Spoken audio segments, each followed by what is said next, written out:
Alrighty, for part C, we're going to use the definition of a derivative to find f prime of 1. So the definition of the derivative is up there in the top right corner. And because I'm finding f prime of 1, I know that a is equal to 1.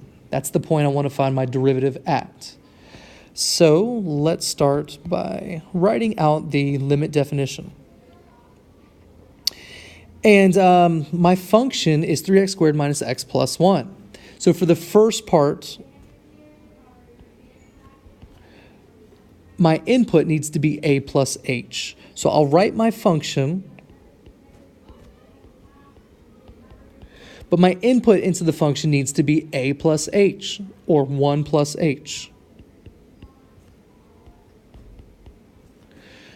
Alrighty, and then f of a, so it'll be 3 times a squared minus a plus 1. And a was equal to 1, so boop, boop, boop, boop. All over h. Cool, now if I tried to just substitute as 0 for h, I would get 0 over 0. And we can't have that, so we are going to have to do all the math. We're going to have to expand this out and cancel things out so it works out nicely. Alrighty, I'll start with expanding out that 1 plus h squared. That'll give me 3 times 1 plus 2h plus h squared. And then I'll go on and distribute this negative sign there. So that'll be minus 1 and minus h. Then I have a plus 1 at the end of that part. Cool. So that's all that's the f of a plus h part. The other part is a little more simple because whenever I do all this math in here, it's just going to be 3.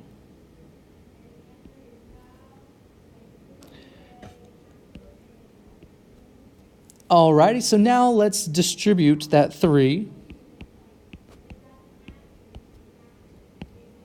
And we'll get 3 plus 6h plus 3h squared minus 1 minus h plus 1 minus 3 all over h. And we want the limit as h approaches 0. All right, well, down here, I'm going to see some nice things canceling out. I have a positive 3 and a negative 3. Ba-boom, ba-boom. I have a negative 1 and a positive 1. Alrighty, and I have some like terms I can combine as well. I have a 6h and a minus h. So I've got the limit, h approaches 0.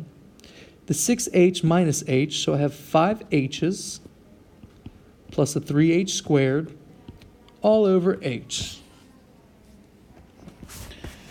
So a lot of tedious things to do, but wasn't that bad. Let's factor out an h now. So up top, I'll have h times 5 plus 3h, and in the denominator, just an h. Now I can see the h on top and bottom will cancel out and leave me with the limit as h approaches 0 of 5 plus 3h. Now I can substitute and plug a 0 in for h, and I get 5. So I know that f prime at 1 is equal to 5. My derivative at 1 is equal to 5. The slope of my tangent line is equal to 5. The instantaneous rate of change is equal to 5. So for this next part, it says write the equation of the tangent line at x equals 1. So to write an equation, I will have to use point-slope form. So I will need a point, and that point's going to be when x equals 1. I'll need the y value too, and I'll also need a slope. It's a tangent line, so I'll need the slope of my tangent line. Hopefully by now we understand that the slope of our tangent line is the derivative. So the derivative is 5, therefore the slope of our tangent line is 5. All right, and over here we need to finish our xy pair. We know that x is 1, so when x is 1, what is y? And we've done this a few times on the same worksheet. I know when x was 1, y was 3. So I have everything I need to write my tangent line equation.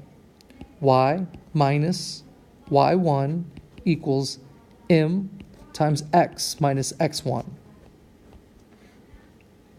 You can leave it like that. Or you can leave it like this. I kind of like it that way.